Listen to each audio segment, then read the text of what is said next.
నమస్కారం. News 9 TV వార్తలకి స్వాగతం. నేడు దేశవ్యాప్తంగా శ్రీరామనవమి వేడుకలు అంబరాన్నంటాయి. ఈ పర్వదినాన్ని పురస్కరించుకొని కర్మన్ ఘాట్లోని నిర్మల నగర్ కాలనీలో ఆధ్యాత్మిక శోభ వెల్లివిరిసింది. అక్కడ వెలిసిన శ్రీ సీతారామ ప్రసన్నాంజనేయ శివ సీతారామచంద్రస్వామి దేవస్థానంలో శ్రీ సీతారాముల కళ్యాణ మహోత్సవం అత్యంత వైభవంగా జరిగింది.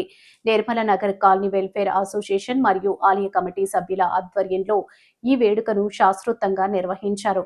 అభిజిత్ లగ్న సుముహూర్తాన వేద మంత్రోచ్చరణల మధ్య స్వామివారి కళ్యాణ క్రతువు పూర్తయింది. ఈ లోక కళ్యాణ ఘట్టాన్ని వీక్షించేందుకు నిర్మల నగర్ వాసులతో పాటు భక్తులు పెద్ద ఎత్తున తరలివచ్చారు.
మరిన్ని అప్డేట్స్ కోసం చూస్తూనే ఉండండి న్యూస్ 9.